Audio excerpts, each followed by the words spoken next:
Warning, the following podcast contains coarse language and spoilers for the film and the title of the podcast. Now playing movie reviews in 20 Qs. Hello, you goddamn fantastic people, and welcome to the podcast, Movie Reviews in 20 Qs, the show where we review a movie by asking 20 weird and wonderful questions about it. I'm your host, Sam, and, well, as you guys can see by the name of the podcast, we are doing an episode on Pretty Woman. And if you're going to do an episode on Pretty Woman, you got to go out there and get the sexiest streetwalkers you can find. First of which is Emily. How are you, Emily? Oh boy, wow, great, good, thank you. Good Lord. Good Lord, Sam. You couldn't, for once, just say, I had to get the prettiest woman I could find. Exactly. And so I had to also get the opposite, which is Liz. How you going, Liz? Okay, that's worse. Somehow that's worse. Do you see how that's worse? I guess you couldn't say that we were the prettiest woman that you could find because then Stacey would be on this podcast. Yeah. Where is she? Bring her in. She's Pretty Woman. She could do the hair. Yeah. Yeah, she could. I must You admit, definitely can't. When we were driving back from my mate's 40th, I did say to her that I was going to introduce you guys like that, and she was like, can't you just be fucking normal for a change?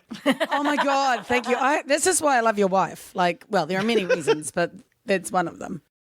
Anyway, Pretty Woman, we had to get you back for this one, Emily, because this is like your forte, isn't it? Aren't you a Julia Roberts fan? Isn't she in your top 5, 10 maybe? I don't know about top 5 but she is in all, like, I'll see anything she does. I saw her in that wig in Mother's Day, especially 90s Julia Roberts. There's just something there, and I would have been mad to listen to this without hearing myself. That's fair. I gotta say this, I was over on TV Travis's podcast, Wait You Haven't Seen. This was a film I hadn't seen because I felt like I'd already seen it by osmosis, because you know the cheesy lines, you work on commissions, don't you? You know so much about it that I was like, I never felt like I needed to watch it. And then I realised Julia Roberts and Richard Gere, I could probably count on one hand the number of movies I've seen of theirs where they star in them. Like both of them together? No, like both of them, like separately. Like if I put a list of all the Richard Gere movies where he's starring as the lead, it's like the Mothman Prophecies, and that's about it. And then for Julia Roberts, like putting aside all the Oceans movies because she's not like the lead, I'm like, I can't name. Erin Brockovich, My Best Friend's Wedding. Is she in the Pelican Brief? Maybe not. Yeah, I think she is. You haven't seen My Best Friend's Wedding? I haven't seen My Best Friend's Wedding. Have not seen Erin Brockovich, and I feel terrible for not seeing. Oh, we have to do both of those. They're fantastic films. Notting Hill? No, I haven't seen Notting Hill. Actually. Oh, this is great. My boyfriend's going to be thrilled that we have to watch. We've got to add all of these up because we've got to just watch all of these. I really like America's Sweethearts. I like John Cusack. He's really love cute in that movie. Yeah. Yeah. There you go. There's a revelation of me. I literally probably 5 or less, easily. Thelma and Louise. I've seen. Oh no, that's not her. That's Sam, Sarandon and Gina Davis. Yeah, I know. I'm getting my redheads mixed up. Sam, is this just making you want to end the podcast altogether? Now we're listing off all these Julia Roberts movies we're going to be doing soon. Yeah. You're like, and this brings us to the end of movie reviews in 20 Qs. Well, this is the last episode. I don't know how to tell anyone this. I'll happily delete everything from the internet and go on with my life than fucking watch those films. Don't worry, Emily. We'll take over. We'll take over and we'll make it bigger and better than ever. We'll make movie reviews in 20 Qs great again. Let's not get too carried away, Liz. Scores for this film, 7.1 out of 10 on IMDb, 65% on Rotten Tomatoes, 51% on Metacritic. But Google users, 89% liked this film. So there you go. That's probably more representative of the public. If you haven't heard this podcast before, usual blurb, what we do is we review a movie by asking 20 questions about it. We start with 10 that can be applied to any film. We then move through 3 personal questions before finishing on a Patreon question. One we always start with, compliment sandwich. One from good, one from bad, and one from good, if we like this film. And I've just realised we've skipped over the plot, but everyone's seen this film, really, haven't they? You hadn't? No, Emily is here for this. Emily, you need to do the plot of this film. Okay, the basics are Julia Roberts is a prostitute, or is that what we're supposed to say now? Sex worker. Julia Roberts, she's a sex worker. She's living her life, doing her thing. Richard Gere shows up in a borrowed car, weirdly. He doesn't have a car because he's just visiting. He's very, very rich. He can't find a girl who will put up with how much he works, so he pays Julia Roberts to spend a week with him and go to all his little work events with him and be his nice little girlfriend. And she's like, whoa, the good life. And she has some of the best hair that she's ever had. It's great. And she goes, ha ha ha ha ha ha, when those pearls get snapped on her hands by a psycho. That scene was ad-libbed, as I discovered when the other podcast went on. It was ad-libbed. Richard Gere did it just to give her a fright. A psycho. Yeah, Psycho. he is. I can't stand the cunt. Do you have the rumor about him in New Zealand? Oh, yeah. We've heard that one. I wasn't sure how hyper local that one was. No, that's travel boundaries, borders. It's gone everywhere, that one. That's globalized. It is globalized. Anywho, let's get on to the questions. As I mentioned, the one we always start with compliment sandwich. If we like this film, which is one for good, one for bad, and one thing good. If we super love this film, we give it the hyperbole sandwich, which is one thing good, one thing great, and one thing good. And if we didn't like this film, we give it the shit sandwich, which is one thing bad, one thing good, and one thing bad. Emily, as our beloved guest from across the pond, no, not across the pond, across the ocean, why don't you start us off? Why don't you give us your sandwich?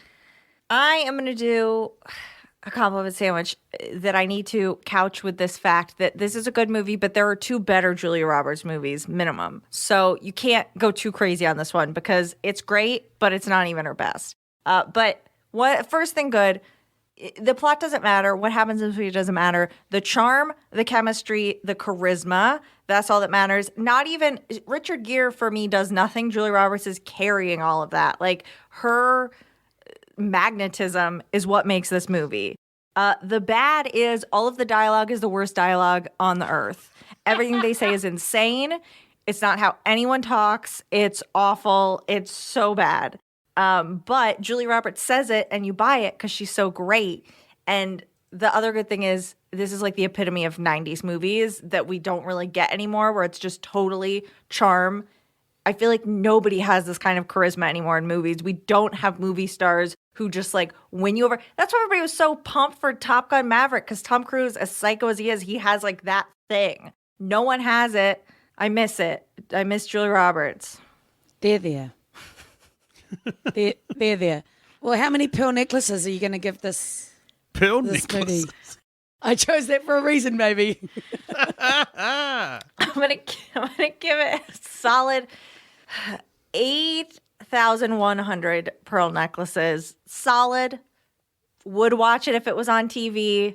Not 10,000. Over to Liz. All right. Just a note on that dialogue. I promise you, I've seen a film recently that we will be covering on an upcoming Patreon episode that had worse dialogue. I promise you, the dialogue was worse. Sam is almost catatonic with laughter because he knows exactly what I'm talking about, because it was dire. Yeah, go sign up to our Patreon and you'll get to witness me and Liz have a mental fucking breakdown, which is funny because we haven't even recorded it yet. We're recording it after this. We know. And I know we're going to have a mental fucking breakdown. Like, if you thought that we didn't like Inconceivable, I'm pretty sure we both hated this movie more. We'll see. Anyway, onto my sandwich. My first compliment is going to be that I enjoyed the majority of the soundtrack. There were some really quality songs in there, really sort of reflective of the time, used really well. So I thought that was really a massive pro for the movie. My negative is that I'm actually just also not the biggest fan of Richard Gere. I don't find him that hot. And I don't think he was very emotive. And frankly, I actually wondered if Edward was meant to be autistic. Like, he had that like very sort of rigid approach. And I just sort of thought, are they trying to do something here? And I Googled it and apparently not. But I'm just saying. Because honestly, Julia Roberts' character really felt like she was maybe meant to be ADHD. So I don't know. Maybe that's just my personal interests coming in there. But there you go. Anyway, and my other compliment is going to be that I found the side plot quite interesting, like what was happening with the deal. I quite like all the different elements of that. I thought that was really interesting. They should have explained a bit more about that. Maybe I should watch more films about corporate greed. I don't know. But anyway, I am going to give this movie 7,771 pearl necklaces. I liked it. Man, Liz, if you're into corporate greed and illegal activities, I've got this movie called The Godfather that I reckon you should watch. I reckon you'd love it. No, I did not want to watch The Godfather. Stacey There and we I go. told you. Since 20 we're doing minutes. Pretty Woman, you guys I can got go over back it. the other way and do The Godfather next time with me.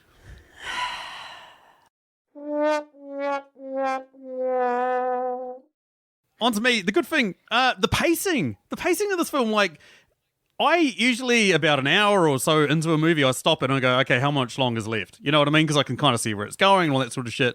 Whereas this one, like, it skipped along. Like, I was an hour in and then got up and went to the toilet and I was like, oh, cool, there's another hour left. Like, I wonder what's going to happen. Like, I knew what was going to happen. What am I fucking kidding? But I was like, but I enjoyed the pacing. Like, it kept it fresh and moving, which is pretty good. The bad, I've also written cringy dialogue and I'll cover my other much worse thing later, which has already been hinted at. But the other good thing is I love the supporting performances in this. Like, Jason Alexander rocks as this, like, schwammy little shithead. Like, he is, like, purposely built for that role. He's perfect for it. Hector Elizondo as Barney, fuck, he is the man. He is so definitely. good. But, of course, yeah, I mean, Julia Roberts, like, the entire film is based on the premise that she can carry this. And I was surprised to learn this was only, like, her second film. What was her first? Mystic Pizza. Oh, of course it was. It was like her second starring vehicle. She was only like 22 or 23 at the time. And for me, Julia Roberts, like I mentioned it, I've never gone out and watched her films because I always find her sort of like Renee Zellweger or Sandra Bullock or like there's a plethora of Hollywood actresses where I'm like, they're so sanitary and they don't really do much in terms of risks and going out there and doing crazy characters and shit like that. And this performance, like I didn't realize it was as X-rated. Well, it's not that X-rated, but I didn't realize it was that out there as it was. You know, in terms of like her profession and what she does, it was like, holy shit, like this is Julia Roberts like really trying something. And fuck, I loved it. I thought it was a great warrior journey for her. There's a score out of 10,000, 7,800. Pearl necklaces. Pearl necklaces, a lot of pearl necklaces. There was a scene with a lot of pearl necklaces. And yeah, 7,800, about that.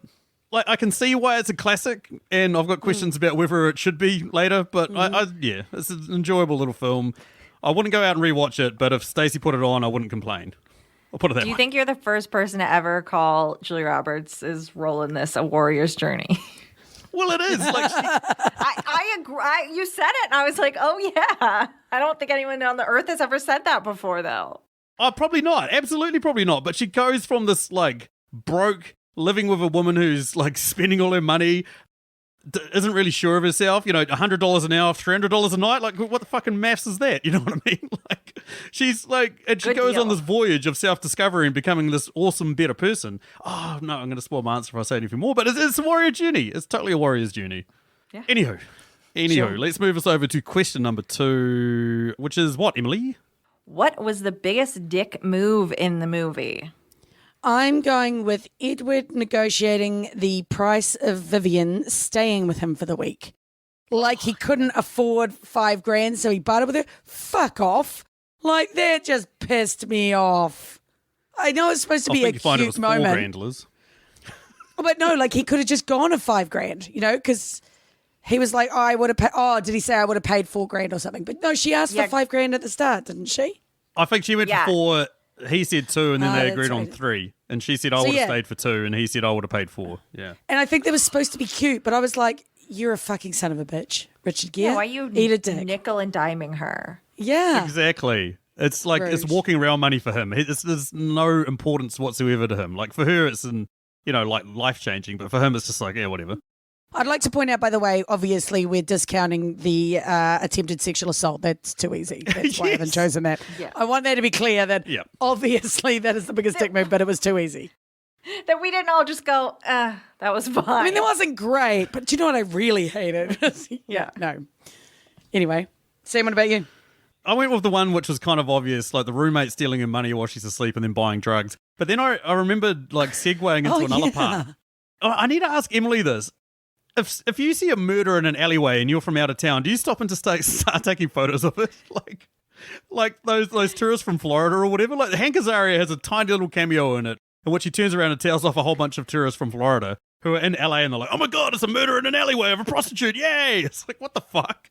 In the 90s, I would have said no, but now people would definitely have their phones out and be recording a video of the dead body. So I don't know. Maybe that was what was happening. I have 2 things to say here, and that's number 1, these people were from Florida. I'm not really sure what else you'd expect. And 2, I actually kind of have done that myself by accident. Me and my mother in Morocco. Killed a prostitute? No, took a photo of a body.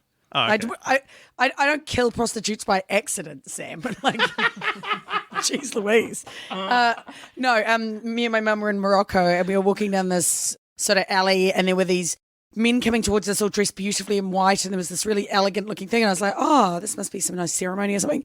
So I took a photo, and some guy was like, no camera, and I'm like, oh, sorry. And then I realized that they were carrying like a shrouded body on like a stretcher, and I was like, I am a garbage human.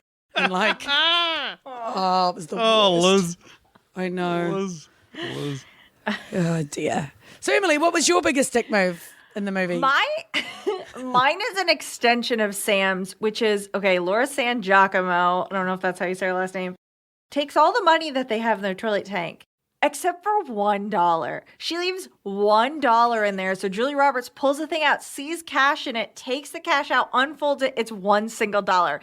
Just take that last dollar, Laura. That was the biggest dick move, that you put $1 back in there. Like, here you go, Julia. I left this $1 for rent.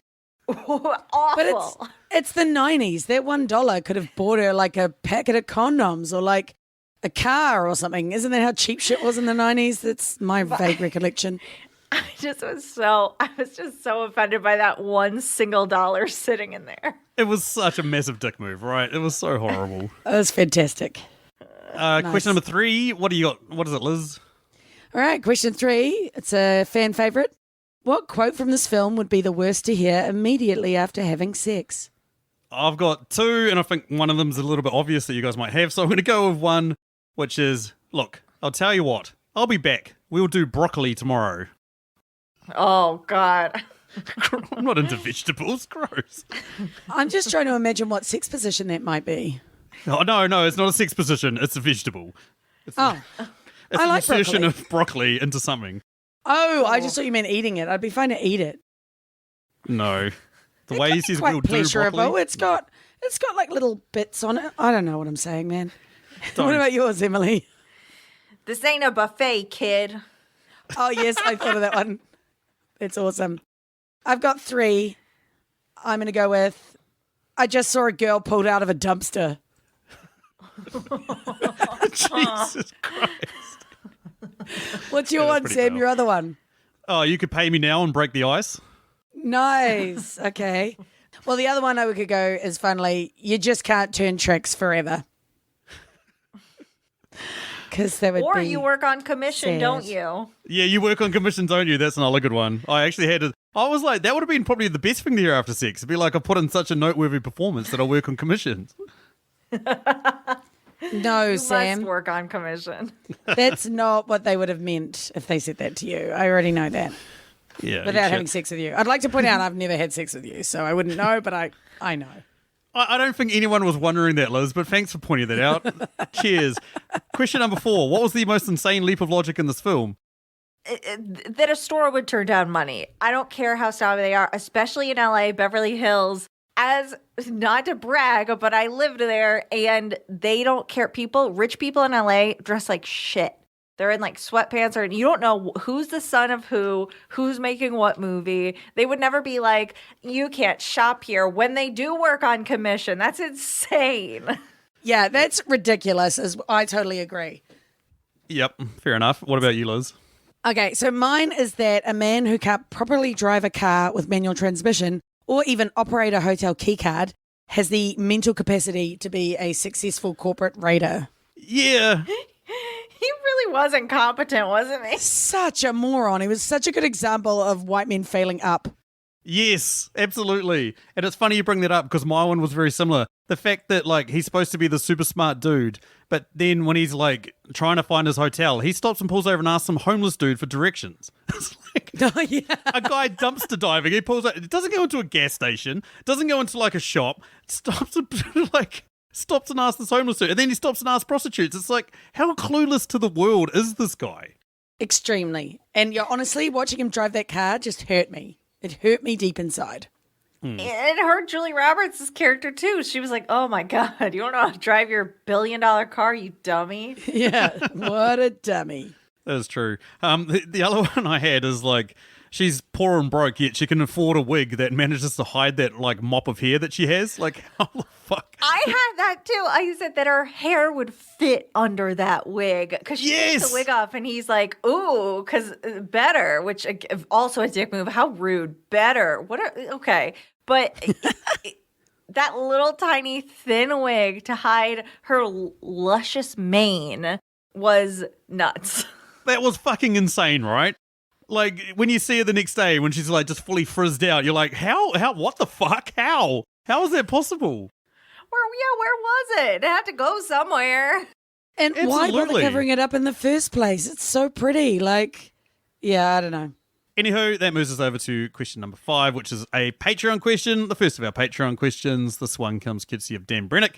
And I'm going to cut Liz off right now before she says mean things about him, because he can wait till our Patreon episode to hear what Liz has to say. Anyway, what's this question, Emily? Who was the true MVP of the film? I would be surprised if we don't all have the same answer, because I think it is Barney, the hotel manager. Yes. Yeah, yes, he just saved absolutely.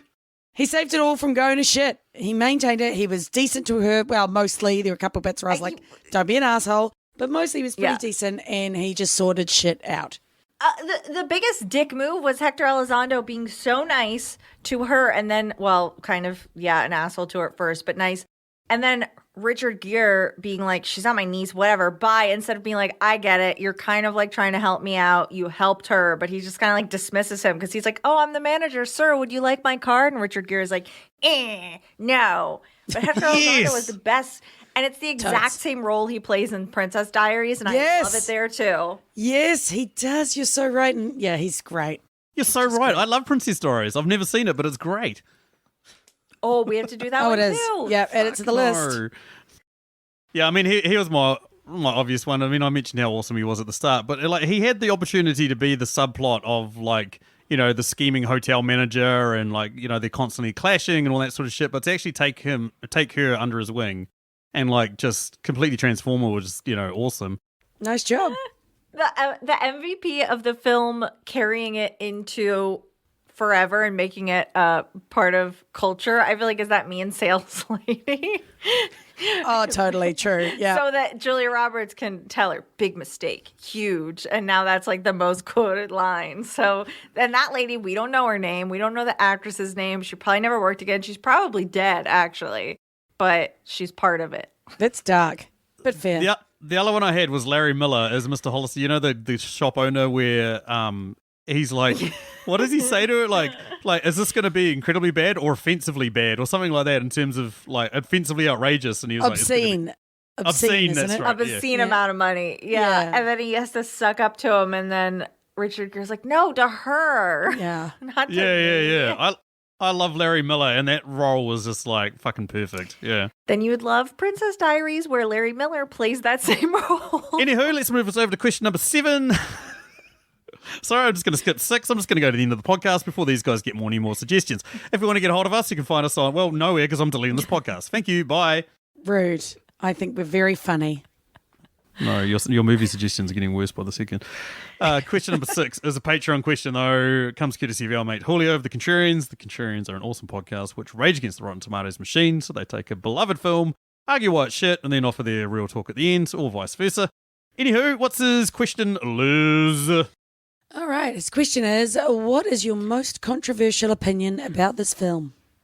You guys have already started talking about it. Richard Gere sucks. He sucks so hard that there is literally zero sexual chemistry or romantic chemistry between these two leads.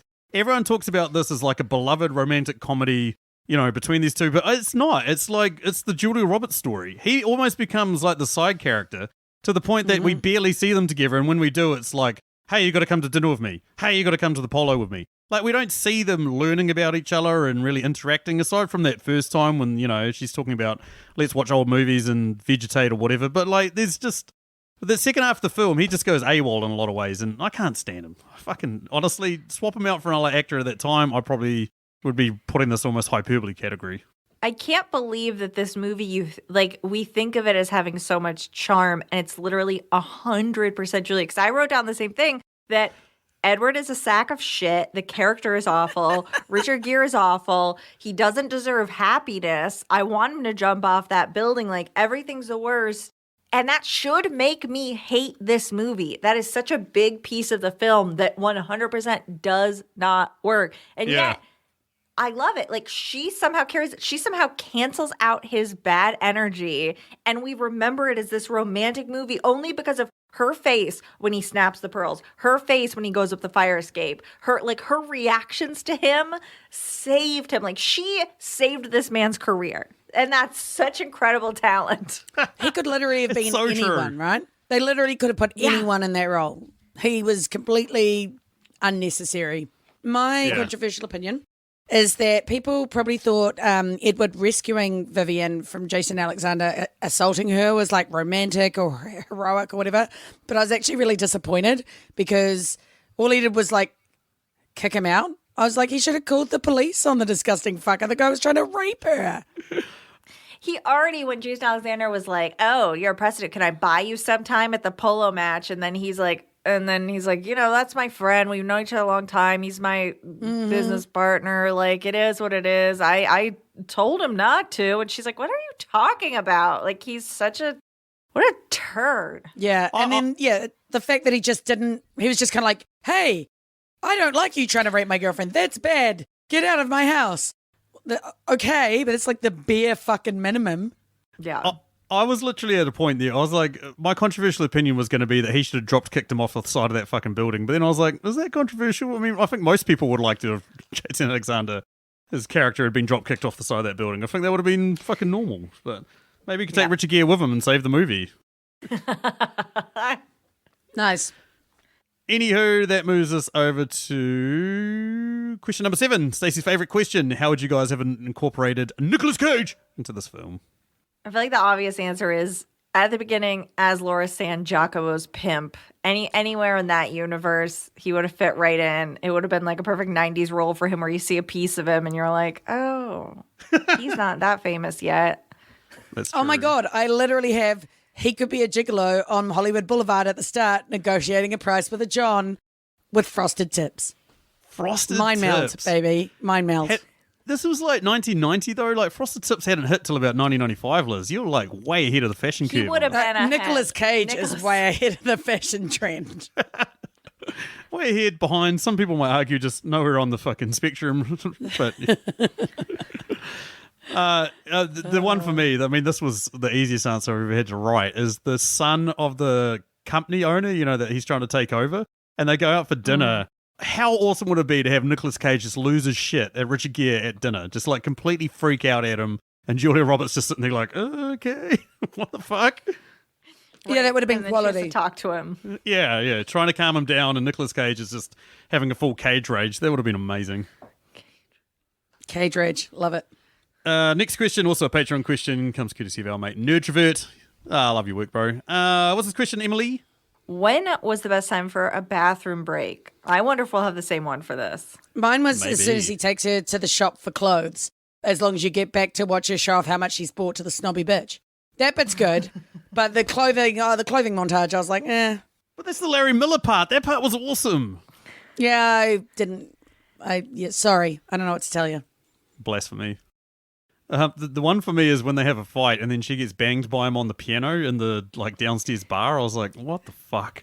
But That could not be hygienic. Like, how do you clean a piano? Because, imagine trying to get in all the keys, with a wet wipe. The rudeness of him being so rich that there's 8 guys in there and he's like, please leave us alone. And then they have to go back in and clean it up when he's done. Yeah, With wet exactly wipes right. On What the piano fuck? keys. I mean, I just think that would be really. What if he jizzed a bit on the piano key? That looked I'm like an hoping he expensive piano. I'm hoping he didn't. Gross. I was just really offended by his ill treatment of such a beautiful piece of art. Okay. The next dude goes in there and he's like, why are all these keys just stuck together? And why is there only white keys? Oh, no. There would have to be so much jizz, Sam. So much jizz. Hey, man, if I... come on, 1990 Julia Roberts? Holy shit. Fountains. Oh, my God. My bathroom break is terrible in terms of timing, but literally the first 10 minutes of the movie, that's just like Richard Gere at a work function and then taking the car and leaving. And you're like, why are we here? Why are we starting at Richard Gere's job?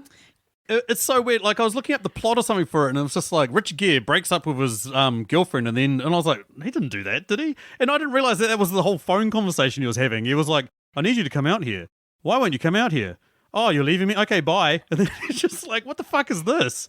I didn't And realize. then he takes a car. It's like, you thought this was important character setup? What are we doing? Yeah, exactly. Yeah. Anywho, let's move over to question number 9. Also, a Patreon question comes courtesy of our friend Emily of the Tasteless podcast. What's the Tasteless podcast about, Emily? I compared 2 movies that have similar themes but wildly different fans. So a good movie and a bad movie, and take that how you will. And I say why my choice is better. And I'm thinking, how am I going to do Pretty Woman? It's so popular. I'm going to have to think. I've done America's Sweethearts and My Best Friend's Wedding versus The Godfather, actually. Why My Best Friend's Wedding is better than The Godfather was my second ever episode. Oh my God, that's Listen to that one. fantastic. It's amazing. I can already answer that question. It's just I kept watching My Best Friend's Wedding after 20 minutes. I did not keep watching The Godfather. You're going to do an episode of like why Pretty Woman is shit compared to Juice Bigelow, European Gigolo or something, aren't you, Emily? I love that you didn't even go with just male gigolo. You went the even worse like sequel. Yeah. I want to go to the sequel, not the film that has Amy Poehler in a very early role. No, I want to go with the way worse sequel where he goes to Europe. Fuck yeah. Cool. Isn't there a movie called Gigolo starring Richard Gere? American Gigolo. There you go. Oh. I've never seen it, surprisingly. I'd love to see you argue that. Ugh, I can't support him. He sucks. All right. What's your question anyway? Oh. No, you're reading it, Liz. That seems weird. Why aren't we getting her to read it? Because it's Too better if you podcast. read it. Nothing makes Okay, sense on this fine. podcast. Why should this? That's fair. I want to go last anyway. All right. So what character has gone the longest without showering? It's the woman who's painting the wall and dancing like a stripper in that bar. That woman is fried on drugs. She is not doing well in life. I said Richard Gere because he doesn't know how to drive a car. So who knows what else he doesn't know about. Yeah, he looked He's at like, that what shower. are you doing in the bathroom? Why are you in the bathroom, Julia Roberts? You're taking a bath. You're flossing. What's happening in here? I never go in this room. Are you like, taking drugs? Are you taking drugs?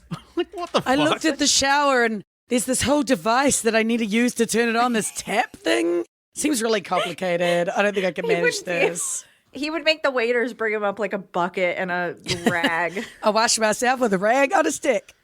He would. He'd get sponge bathed by like people he's paid for. He's a fucking idiot. He's useless. He'd be talking to Jason Alexander next day and be like, she climbed into this device full of water and there was like bubbles and stuff and then I showed her some pearl necklace and she went under it. Can people do that? Oh my God. Well, I mean, I hear what you're Idiot. saying about Richard Gere, but I think the answer it's really bad. I think the answer is probably Skinny Marie, the girl whose body was found in the dumpster. You brought your A game this week, Liz. I'm proud of you. Skinny Marie. Does that mean that there's a fat Marie too? I guess. And she's still alive. Yeah. Maybe she killed Skinny Marie to muscle in on her territory. So maybe what So I'm she taking can just be Marie.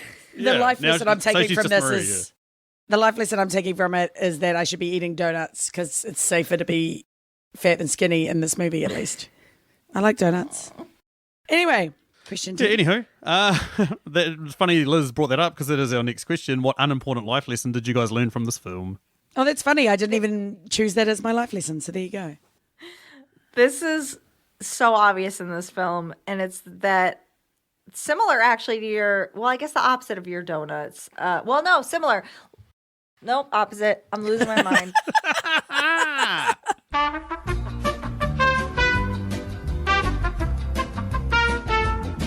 It's that life really does just work out for you if you're hot. Like Julie Roberts walks up to a guy and she doesn't get murdered. She gets in his car. She stays with him for a week. He gives her thousands of dollars. He doesn't ask her to do anything weird.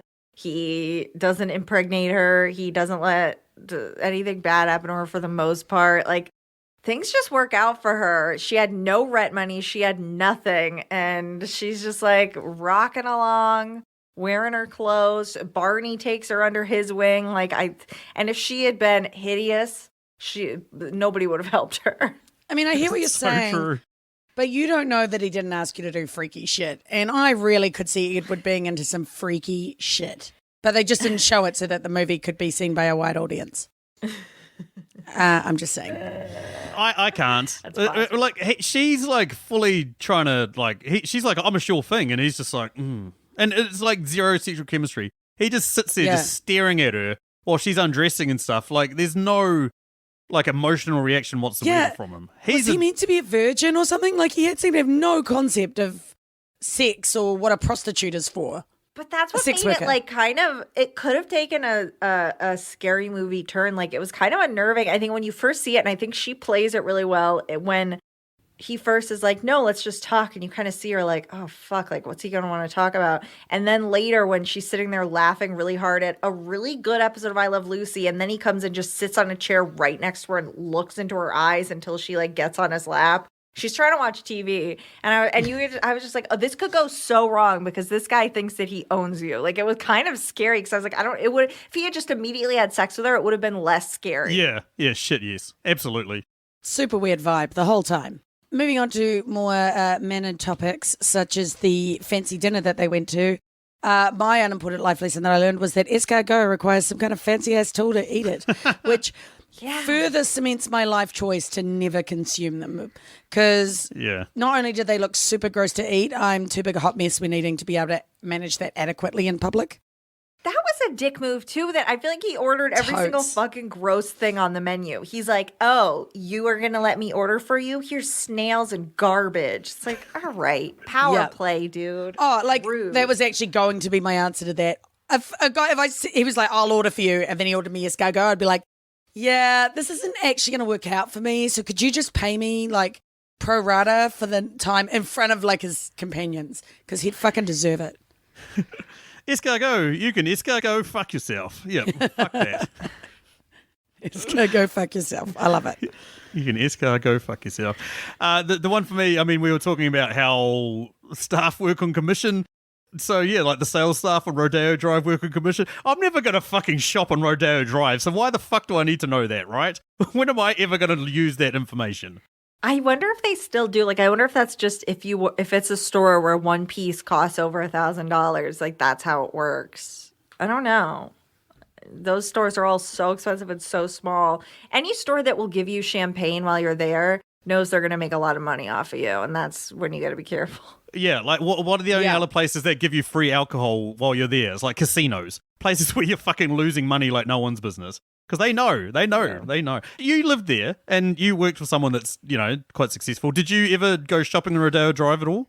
Yeah, well, not to brag. I mean, we went to Rodeo Drive a few times to pick items up because when you are famous enough, stylists, etc., people will give you their clothes to borrow for events. So we would go in like back doors, up small elevators into secret showrooms and be handed something from a new line. Wow. So I have not actually been in the part where they give you drinks, except when I was also wedding dress shopping with this same boss. So... But they because it's all celebrities there, it's like they have separate entrances, separate parking, separate doorbells where you go and you just get handed something. Good Lord. It's amazing because when I was there in the 90s, we took a guided bus tour around Los Angeles. And I remember driving along Rodeo Drive and the bus conductor was like, you never know, you might see Madonna or you might see, I can't remember who was famous at the time, but it's like, just having what you've told me now, we never would have fucking seen those people. You're not going to see them just strolling down the street, Rodeo Drive. No. And if Edward smart, anyone with enough money who works with these stores, what you would do is kind of what Barney did, but easier, is you would go, that person would have everything pulled for you already, like a Larry Miller, or the Larry Miller would come to your hotel room for the days you're in town and give you the exact clothes you needed for those days. You wouldn't even have to put in as much work as Julia does here and go store to store and carry your own bags. No, absolutely not. They didn't even make it glamorous enough. Fair enough. Oh, that'd be the dream. Anyway, let's move over to Emily's questions. What song choice would change the movie the most when subbed in for Kiss? Which, Sam, do you want to sing a little bit? No. I was struggling with this one because I was actually I could see him just finding her cute doing anything.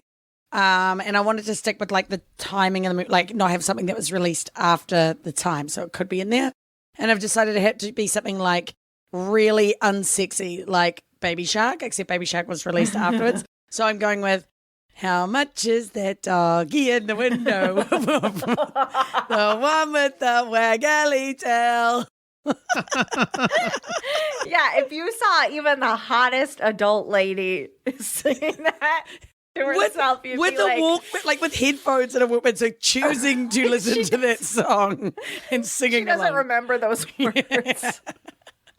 Oh, that'd bring me much joy. That'd be good. My one was Aerosmith's Dude Looks Like a Lady. Nice. That would throw some questions up. That would throw some questions. Absolutely. That could get interesting. Yep. Speaking of gender swaps.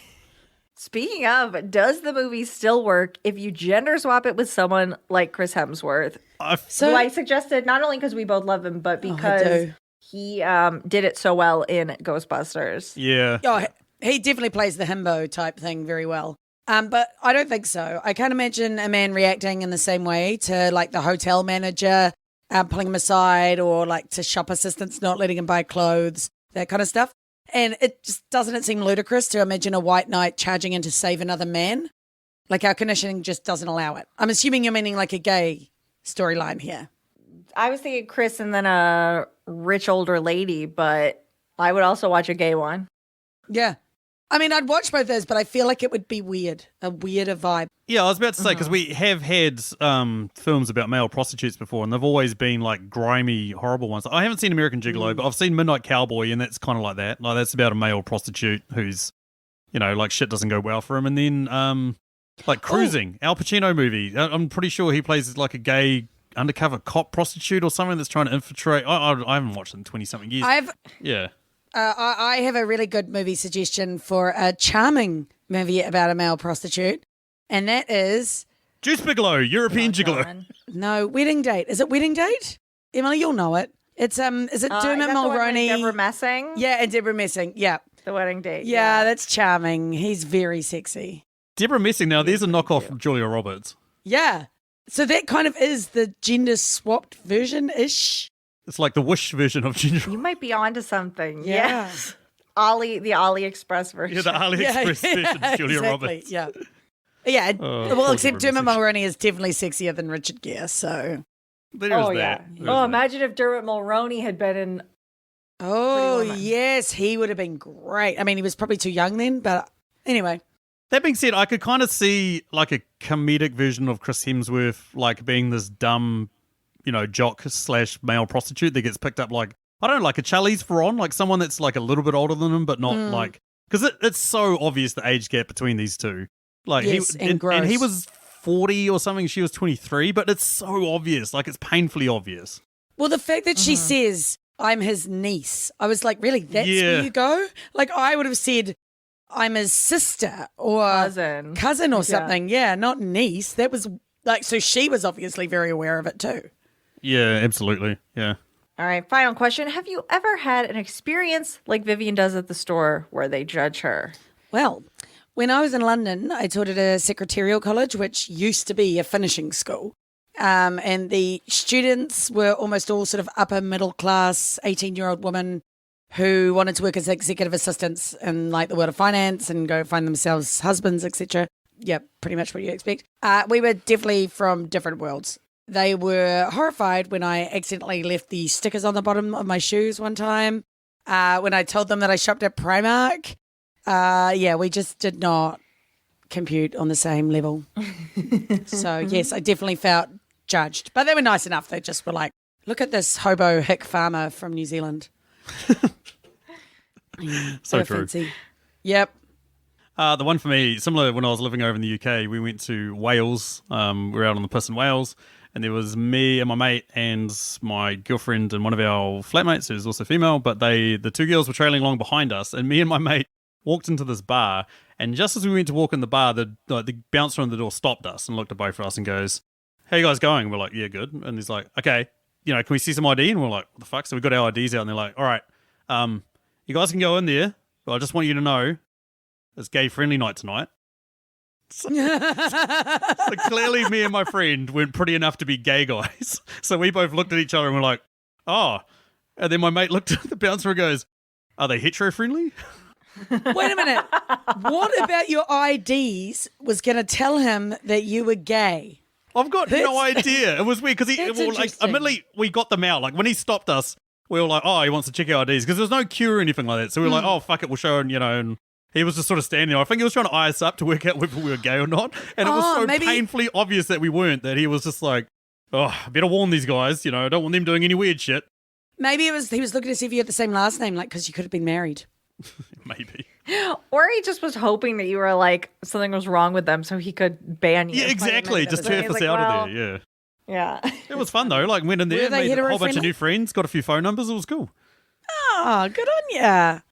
And then got bombarded with dick pics. But Okay. anyway, that's another question, another topic for another day. Let's move on. Let's move on to me. Send me some. No. No. No, you don't want to see these, Liz. No. Anywho, let's move over to my questions. Yeah, I mean, I was kind of hinting at the start. I mean, this film is held up as one of the most romantic films of all time. It's like a classic of the female demographic in terms of movies to watch. But I want to know, is Vivian a good role model for young girls? I think yes and no. Like, there is good here. She's like a go-getter. She's a businesswoman. She learns to stand up for herself. With better opportunities, she would have been in a different industry. Like, she has all the makings of someone very successful. I wouldn't watch it with like a 5-year-old, but I think like a 15-year-old, you could watch it and kind of be like, look, this was the 90s. This is inappropriate, but still appreciate Julie Roberts, what she achieves. So it wouldn't be like, I wouldn't probably put a Pretty Woman poster on the kid's wall, but I think you can watch it. So I just had this mental image of this 5-year-old bedroom with like unicorns and like dragons and like a poster of Pretty Woman. Just walking up to a little male friends and like, you can sleep over for $300 a night. Like, what are you doing? Lord. Yeah, look, my answer's pretty much the same, really. You don't want to glamorize sex work or whatever. I mean, if someone wants to do it and they're fully understanding of what it is and all of that kind of thing, I'm certainly not against that. That's totally fine. But, there's obviously some issues inherent in that. Anyway, though, I do think that she is a good role model as a person. She speaks up for herself. She calls out bullshit. She's open-minded. She tries new things. I think all of those are really good things. Yeah, agreed.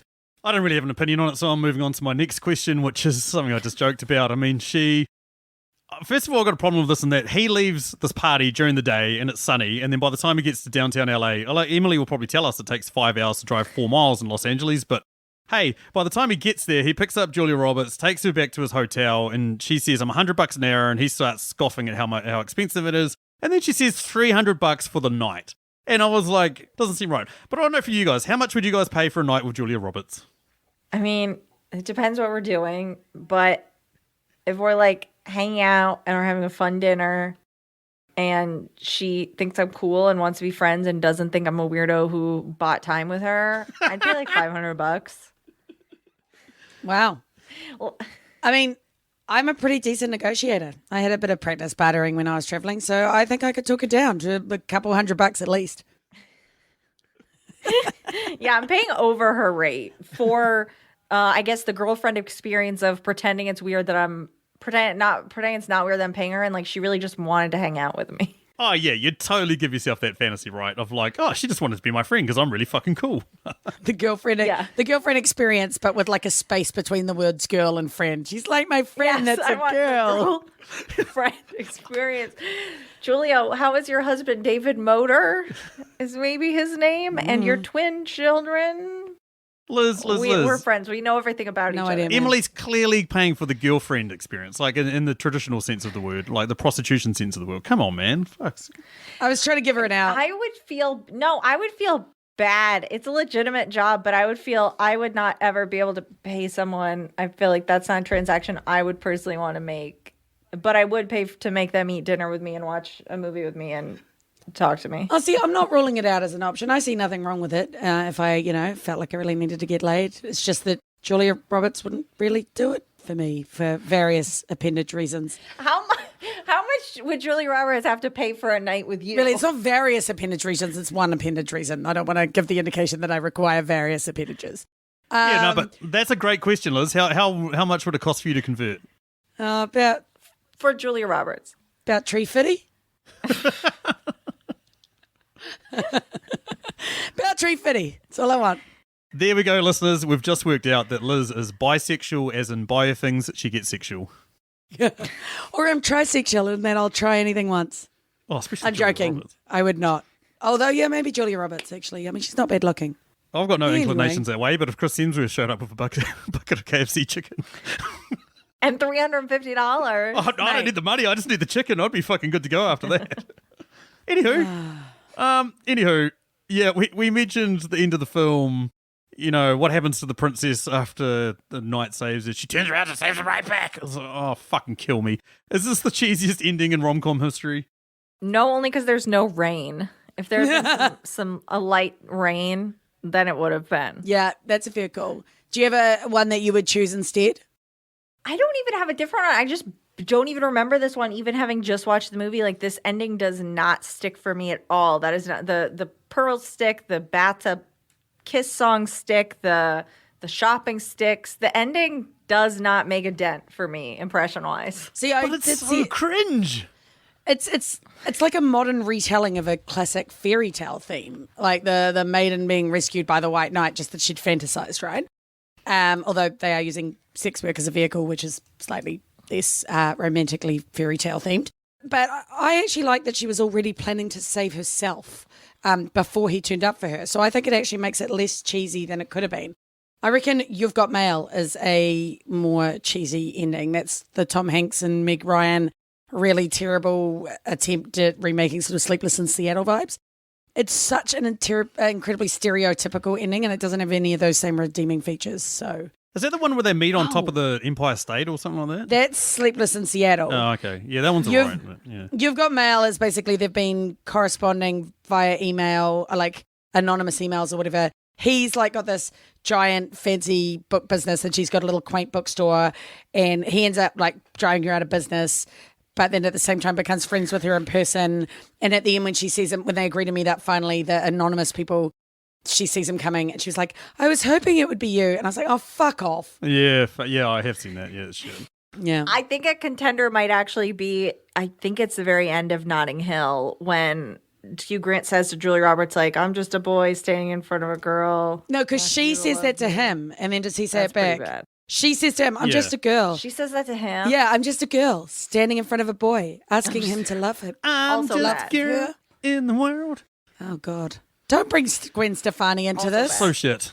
That Yeah, segues nicely yeah, into right. my first Liz, question. what about you? What about your questions? My first question is, how would you change the ending to improve the movie? Easy. Have her move to San Francisco. She's gone on a real hero's journey, as I mentioned, and we just have his limo explodes. You know, his driver gets out to go get some ciggies and his limo explodes for no reason. And that's the end of him. Fuck him. I like that you're saving the driver. That was kind of you. Oh, yeah. I don't want fucking someone innocent to die in this. We just, you know, it's like he's in an empty car park. He's, you know, limo's pulled over and he's like, I just need to go in the shop 500 meters away to get some cigarettes. And he just explodes and there's no one around, gets damaged. The only damage is to a car park. And even then, I feel sorry for the civil workers that have to repair that car park. You know, that's kind of shit. What about okay, if- no, if- even better I've idea. got a He better slips and option. falls and... No, he climbs up that ladder, and because he's afraid of heights, and it's raining now, because, you know, Emily, you know, wants to Good add some point. rain. Let's add some rain in there. And he slips on one of the bars, falls down, smokes himself, lands on his head, and she goes, oh, shit, goes running down, and then pulls his wallet out and walks off. And that's the fucking end of it. That's not bad, actually. I mean, with your first one, you could have had Jason Alexander suddenly turn up in the limo, and they're the ones in the car, and then Richard Gere blows it up to sacrifice himself nobly to get rid of Jason Alexander as well. So then that could be quite. Okay, yeah, another fine. ending. Let's do that. Yeah. All right, Emily, what's yours? I would do a semi-Romeo and Michelle ending, and now Julia Roberts has her own clothing store in Rodeo Drive where she welcomes everyone in, and she has all her little weird outfits like that white thing with the Hated that white stomach thing. holes. That was so, what a weird cut. What a weird specific cut of a clothes. Yeah. So she has a bunch of clothes like that, and all the rich and famous come to that store, and then one day Richard Gere was walking down the street and they catch eyes, and then they reconnect now that she's an established businesswoman and they're kind of on more equal playing ground, and now they can reconnect. I like No, that. fuck him. I don't want them getting That was- together. Fuck them. She deserves better. That was. I don't agree. I mean, no, I do actually. But my idea was that he would give her a job in the business, and then she would be able to like establish her legitimacy Because he was like, oh, look, you've got so much talent and amazingness. So then he could give her a job and then hit on her appropriately within a work environment. That's a thing. Ooh. Okay, next question. All right, fine. All right, who is a worse human being? We've talked about a lot about how terrible he is. The lawyer Phillip Stuckey in this movie, or George Costanza from Seinfeld, who are both, of course, played by Jason Alexander. Okay, so I have been watching a lot of Seinfeld recently because I never watched it when I was younger, and I don't know why. I've decided to watch it, and it's easy to just put on and, watch 20 minutes of fucking 90s nonsense. And I've come to the conclusion they are the same person. Yeah, I can see that. They are as douchebaggery as each other. I honestly cannot separate them in terms of, okay, yes, he tries to sexually assault her, and George Costanza does a ton of other fucking awful shit. It's impossible to fucking differentiate them. I think George is worse only because he is in Pretty Woman, he is so much the villain. And in Seinfeld, he's kind of the hero. Even they're like, oh, they're all unlikable, whatever. Don't care. But he's kind of he's one of the main guys, and you're semi-rooting for him as he goes through life and just destroys women and his friends and himself and everyone and is a monster. And it's like, and you have to watch him for however many years he was on that show. I got to put up with him and Kramer and Seinfeld just to get a little Julia Louis-Dreyfus. This is unconscionable. There's too much George in Seinfeld, so that's worse than the 5 minutes of Stuckey in Pretty Woman. Yeah, that's I'm just going to echo that. Julia Louis-Dreyfus, holy shit, she's hilarious. Oh, she's brilliant. What a talent. Okay, and she had that show. The New Adventures of Old Christine was a great show. I don't think anyone watched it besides me and women over 60. Correct. And then Veep. I mean, to have three women, yes, she comes from a very wealthy family. It's much easier to get into acting when you don't have to worry about anything. But she has the comedic talent to back it up and is just brilliant. And I barely have seen any episodes of that show because I cannot stand any piece of it besides her, and it makes me angry. She's Logical. phenomenal. My final question is, curious what you think the best date was that he took her on. The dinner, the polo, the opera, or the picnic in the park? This is the polo. This is the polo because the rich fucks that we all hate had to go and stomp the turf back to normal, so they had to do some peasantry work, which I loved. I thought that was great. Plus, we get what is always going to be my all-time favorite Julia Roberts scene, where she's at the polo and then there's people having conversations, and then she starts cheering, and I've never seen her do anything. It's fucking where she goes, woof, woof, woof. It's like, It's what so the good. fuck? It was gold. In that like brown dress. I love that Yes. dress. I'd look back. It was in that amazing. dress. Just woof, Yeah. woof, woof. Yeah. Okay. Funnest to watch opera. Funnest to go on polo off menu when he orders everything for breakfast. When he's like, I didn't know what you want from room service, Oh, so I yeah. got everything. What kind of But then he psycho say, does that? That's so sit in a weird. chair. Yeah. Don't sit on the table. There's a chair over there. It was like, oh my God, why are you so hateful? Obviously, you're not supposed to sit on the table, but she's trying to be like flirty and fun. He bought all these breakfast foods, and he's like, there's a chair over there. I'm reading my paper. Yeah. It was quite a funny, like, how much of a running joke it was, just her sitting in all these, like, really questionable places, like on his fax and then on the piano and then on Richard Gere. It was like, these are some really bizarre places to sit. I definitely wouldn't want to sit on Richard Gere. No. Ugh. I'd love to go to the opera, personally. That was another favourite scene of mine, was when the woman said, how was it or something? She's like, I almost pissed my pants. And then Who says that? Like, that would be if you were laughing so hard. That's how she talks to the other. It was I just loved a weird her. concept. God, she was great Yeah. in this movie. I want more Julia Roberts like this. I want to see Pretty Woman 2. Which, actually, no, that'd be horrible. Is there a Just Pretty remember- Woman too? I feel like there must be. No. Wow. It wouldn't That's a shame. work. It wouldn't work. It'd be like Basic Instinct 2. It was just like, what? I feel awkward for everyone that's involved with this movie. No, I've already got an idea for the sequel. You have it's set now, and Richard Gere's just died, and for some inexplicable reason, maybe because he's so terrible with money because he's a complete moron, she's suddenly left absolutely broke, and she has to go back on the street now, and then she's picked up by Chris Hemsworth. Yeah, there we go. I would actually watch the shit out of that movie. But she's doing like would OnlyFans too. and all this other stuff. Yeah. Oh my god, this is amazing. Let's do it. Let's make Oh, no, this no. happen. She's like the only one walking the streets. And she's like, I don't know anyone here. Where's everyone gone? They're like, they're all on OnlyFans. What are you doing out here, lady? Oh yeah. You're like, this isn't how prostitution works now. Sorry. What do you think this is? The 90s? Yeah, exactly. That'd be good. That'd be a good, like, fish out of water story. I actually would. We're a That would be genius. kind of interesting. Yeah. I love it. It has to be made. Cool. Listen, movie producers and directors and whoever that obviously listen to our podcast, we are giving you gold. Run with it. We're giving you something. And Emily, there's no need to laugh so hard about that idea of... Yeah, Emily's just wetting herself at the idea that anyone important listens to us. I have. See? I broke her. I hope they are. I hope you get an email that's both, we want to make this movie and Julia Roberts has accepted your offer, Liz. She has $350 and she's ready to go. Mate. she wants to go out with dinner with you guys first. Wait, is she giving me tree fitty? Awesome. Yeah. Yes, that was the This deal. is great. Like 100%. All right. And Sam, she's very impressed that you found her attractive in 1990. She thinks that's very lovely of you. It was Oh, dear.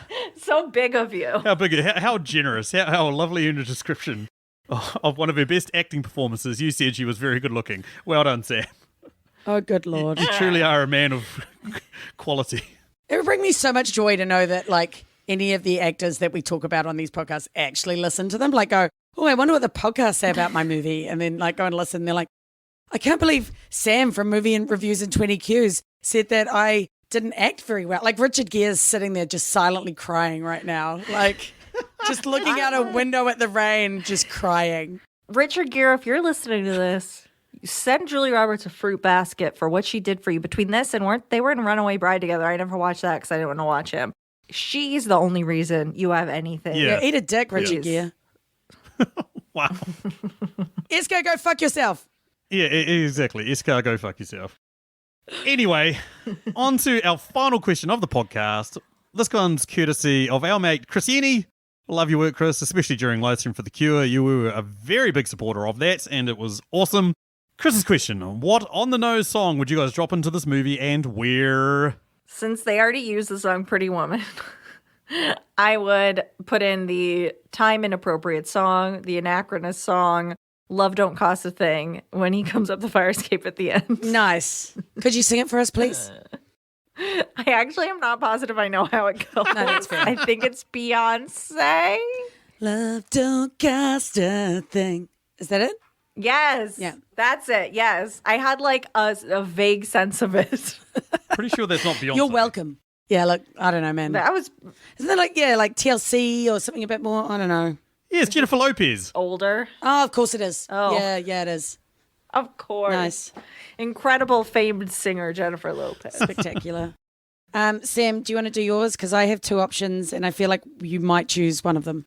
Yeah, I mean, well, I had two answers as well. One was like, money, money, money, money. But then I was like what's that song? You can give it to the birds and bees. I like money. Do, do. Oh, yeah, that's what that's I a want. good song. Yeah, I would have had that one. I would have had that one when, they're walking the streets and trying to make some money. Oh, It did need more rap. did it though? No. Did it though, Emily?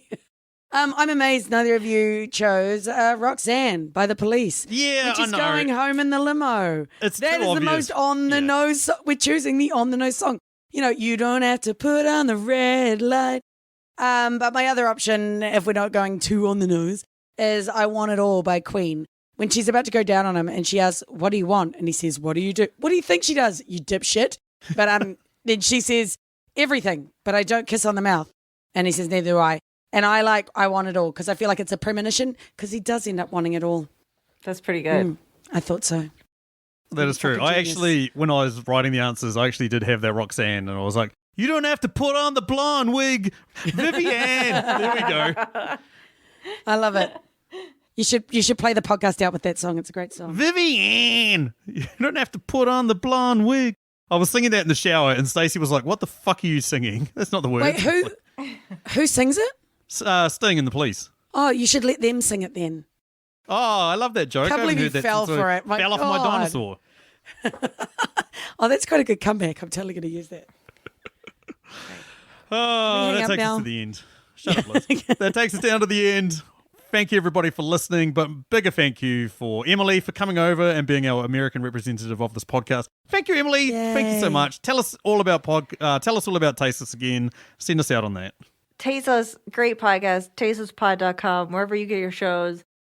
Please tweet at Sam to tell him My Best Friend's Wedding and America's Sweethearts need to be his next Julia Roberts watches. He doesn't even have to watch for the podcast or with us, but to delve into her world, I think at least America's Sweethearts. That's my plea. He will probably want to do a podcast to rave about them afterwards. Maybe. I think America's Sweethearts will be up your alley. Look, it's John Cusack doing a Nick Cage. That is true. Yes. I have heard that. Yeah. I have heard it's very over the top. I like it. There's some good jokes. There's some quality stuff. Anyway, if you want to get a hold of us, you can find us on Twitter at Movie Reviews In. Alternatively, you can find us on Instagram and Facebook at Movie Reviews 20Qs. Or send us an email at mritqs@gmail.com. Upcoming episodes, me, Mitch, and Co have been talking about doing RoboCop for quite some time, so we're probably going to have a crack at that. And then For Love and Thunder is coming out soon. Holy shit, I'm excited about that. Me. That's my sexual I wanna preferences watch right Chris there, guys. Hemsworth. Yeah. Chris Hemsworth. Yeah, Liz won't be on that episode. Fans, I need you to come to my defense here and insist that I make it on there. Fuck no. I need to keep this podcast to like an hour and a half and, so I can edit them easily. It's like I don't need 4 hours of admittedly, Nellie Portman is going to get a lot I'm not of that talking from to a me, so. baby. I'm not like Natalie Portman. I'll be, yeah. That great guns, Emily.